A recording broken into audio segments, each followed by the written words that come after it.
Hi, everyone. The last time I was talking into a microphone was my bat mitzvah, so it was quite a little while ago.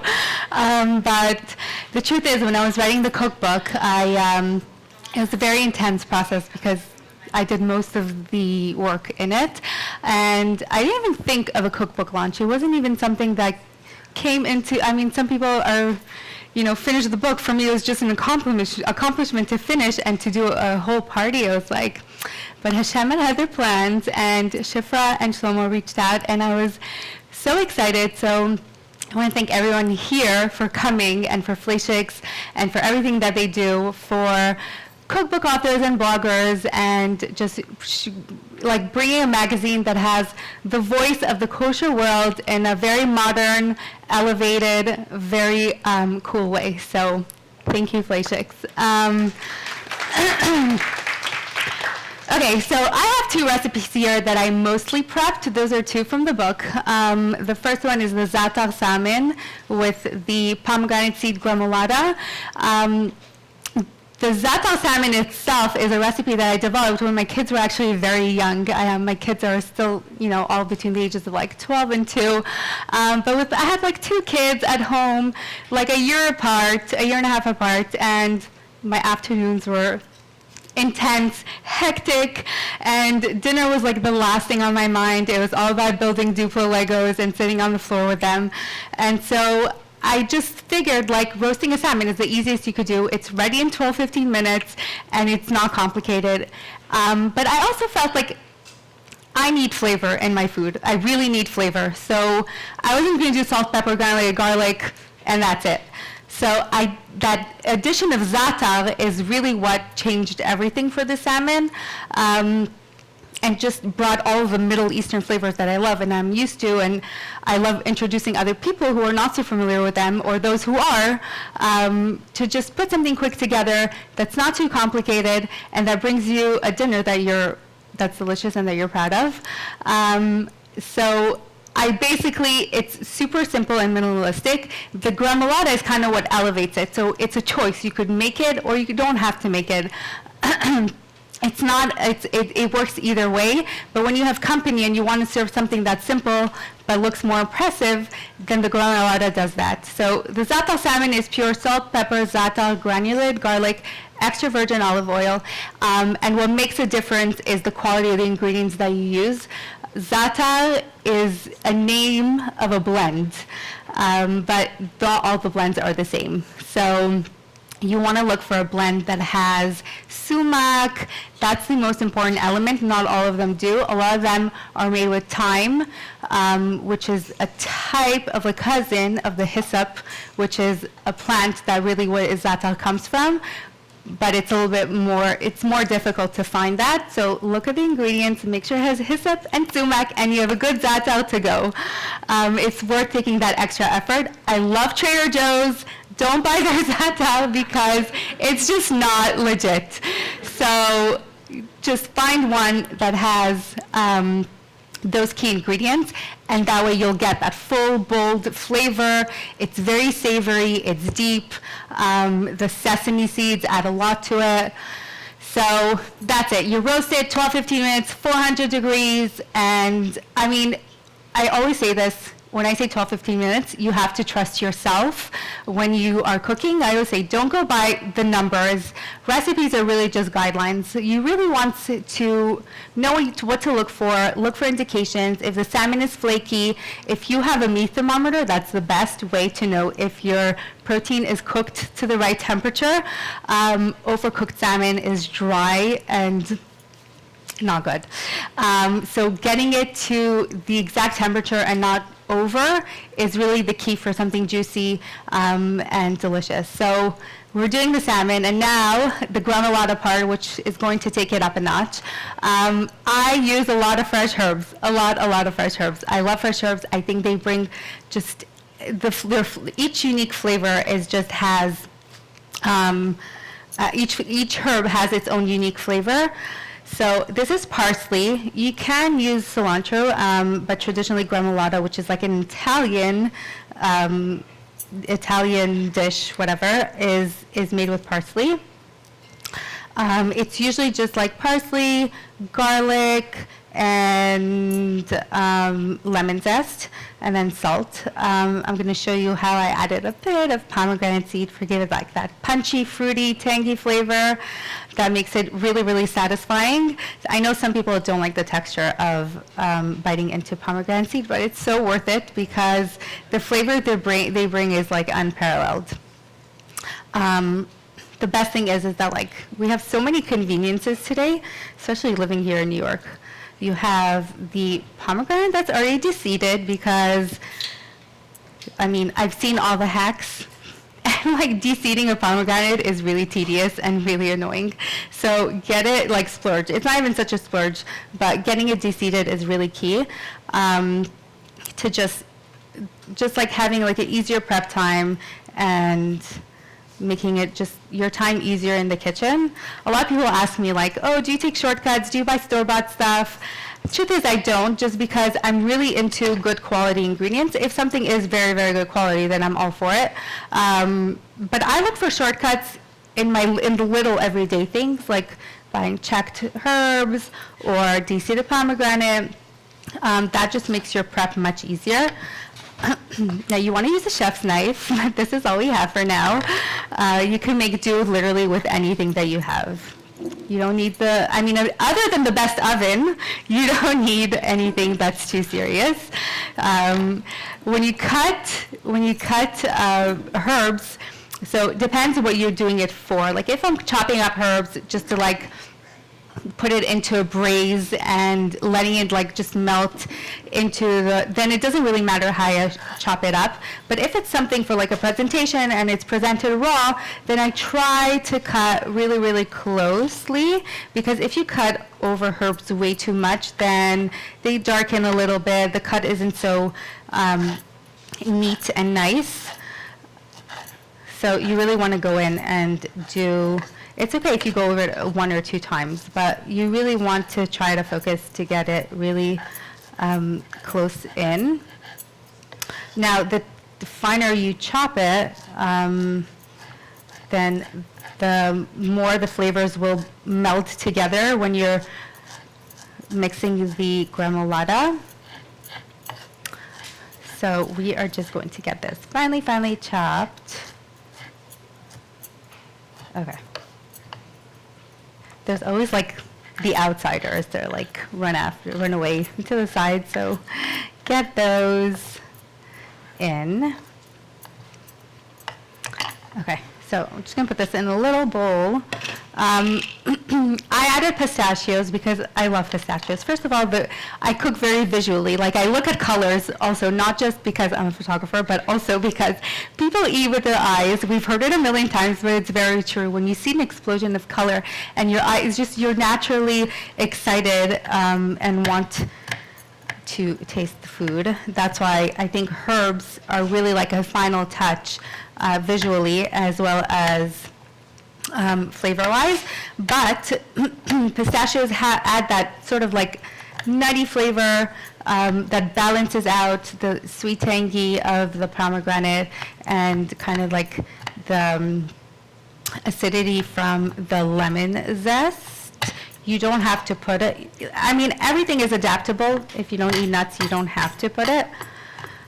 But I love the pop of green with the kind of like scarlet red of the pomegranate. So we're just gonna chop it up. It's like the Jewish knife. Victorinox. Okay, sorry. Okay. Now you could go over it. You could use a chopper a lot of times. I have my little chopper on the counter, and it just makes this task way easier and faster. But there's also something meditative about just chopping it yourself. So we are going to add, don't ask me for measurements right now because that's why I wrote a book. I never cook with measurements. My mother doesn't, so I mean, that's why the hardest part of the book was writing down measurements. Okay.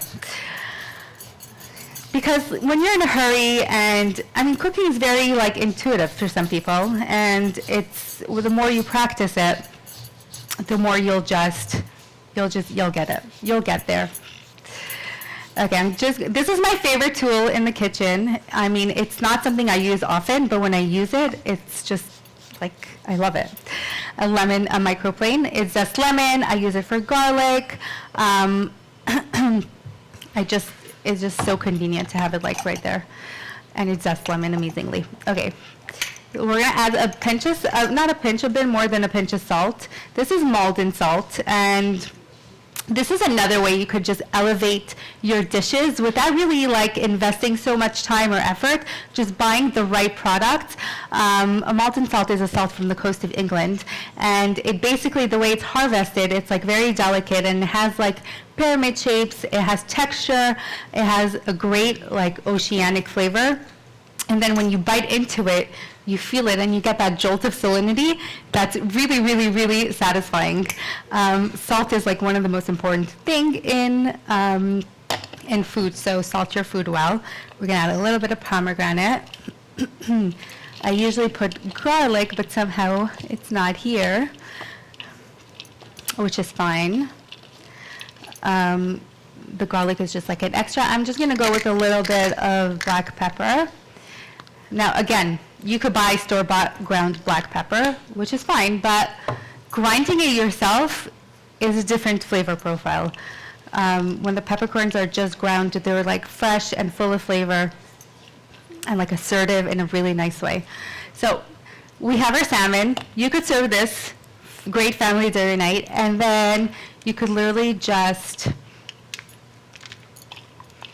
top it with a pretty gremolata.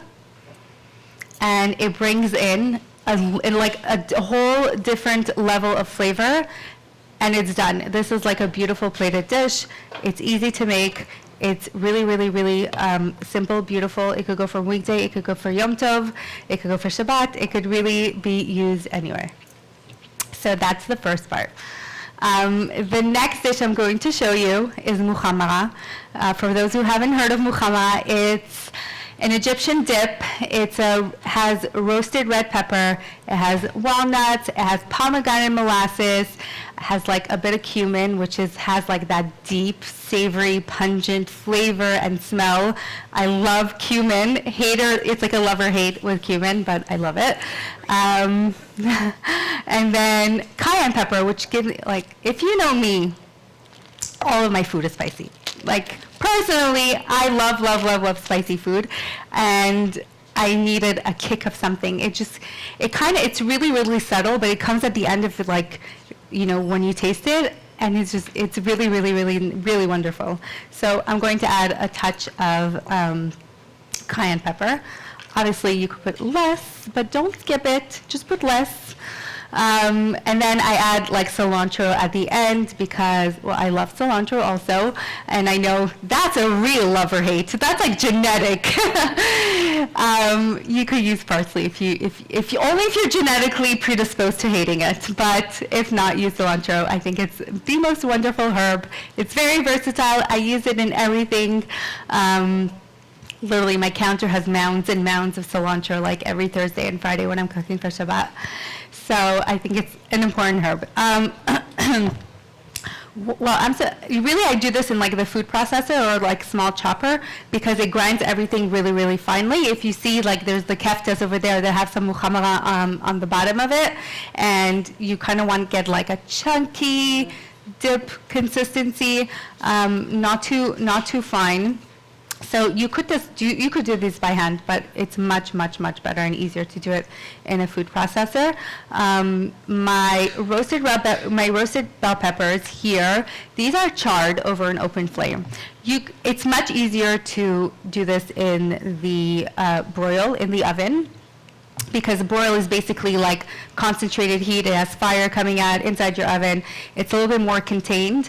When you do it over an open flame, if you have a gas range, you just need to be like on top of it a little bit because it could burn faster, but the flavor is unparalleled. Charred food over an open flame is just that's the ideal. That's the ultimate. That's what you should aim for. I always leave a little bit of the char. I know. Everyone's looking like, oh, it's dark, it's black, it's carcinogenic. I know, but it has that flavor. It has that flavor, and it makes a big difference in the outcome. So I have 3 here. They should be rather large bell peppers, because otherwise the pomegranate molasses is just going to overtake it. The pomegranate molasses is there just to like balance it with a touch of sweetness, a touch of tartness, like that acidity that usually lemon gives. So I added pomegranate molasses instead of that, because I just feel like with the flavors of the peppery flavor, a little bit of the char, it just goes really, really, really well together. Now, I don't know if I could get it as finely as a food processor, especially with this knife, but we're going to do our best. And then another addition, which is very typical of Muhammara, is adding walnuts. And that gives it just that like texture, because you want it to have like a bite and a chew and a heft. So that makes a big difference. So you need to add the walnuts and roast them a little bit. Because usually walnuts, it would be fine if it was raw, but usually when they sit for a really long time. And the heat kind of takes out a little bit it brings out the flavor that's within the walnut. That makes the nuttiness really come out. So let's just chop this up.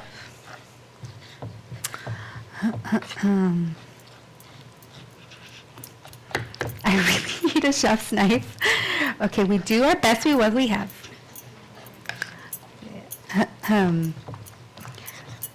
Truth is, though, now that I'm making this, this is what you could explore food. You could explore the recipes, especially in my book. I'm really not into everyone following things to the T. Because this could really, really, as much as I'm chopping it up, it could really turn into a coarse type of topping, It doesn't have to be exactly. You could take the flavor profile and turn it into something else, because that's what it is to be in the kitchen and to be cooking. It's to be engaged and to be creative, and to bring really yourself into the food and into the recipe. I think that when you cook with love and attention and a calm spirit, then your food will taste amazing, things will come to you, and you'll feel proud of what you make. And feed your family well and yourself. Okay, so let's say I chop this up finely. Let's take some of the walnuts.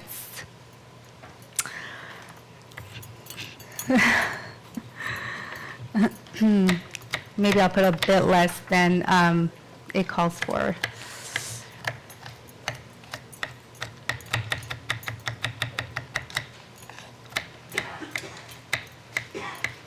The components, once you have them ready, it comes together really, really fast. I'll tell you, I prepare, for Yom Tov, I prepare 10 to 13 dips on my table, because that for us, it's its own meal. You make challah, the warm fluffiness, and then you top it with all the dips, matzbucha, baba ganoush. So when I prepare so many, I really need it to go quickly. The prep takes a really long time. Not really long, but kind of more of an investment of time. But it's so worth it. So worth it. Because I feel like it starts off the meal the right way. There's a melody of colors on the table, different flavors. It's exciting, it's engaging, it's delicious, it's worth it. You never say no to an invitation to a Sephardi house, ever. Okay, so let's put it in here. Now, I really like it. It could be this chunky. If you don't have a processor, it could be this chunky. Okay, now, pomegranate molasses. It's one of my favorite flavor profiles. It makes sense. You see, the flavors repeating themselves over here. But pomegranate molasses is basically just pomegranate juice that's concentrated and with sugar into a syrup. It's just so wonderful. I have a few recipes that have pomegranate molasses. We're going to go with a touch of extra virgin olive oil. Always extra virgin. Makes a big, big difference in the flavor. There's a little bit of breadcrumb in it. It's not mandatory, but it adds a certain something. And it's also, that's how traditionally it's made. So I'll do that after. Let's go with the cayenne pepper. Don't look, it's too much for you. I know. Heat, it's flavor. I love it. Okay, good, some salt. I know. And then, I do not have a spoon, it's okay. A little bit of cumin. Samti akol. Okay, we're just going, did I have a spoon? I don't think I have a spoon. It's all good. We're just going to mix it up. Ooh. Oh my God, it already looks incredible. Can you see this? Okay, and then we are going to end it off with the cilantro.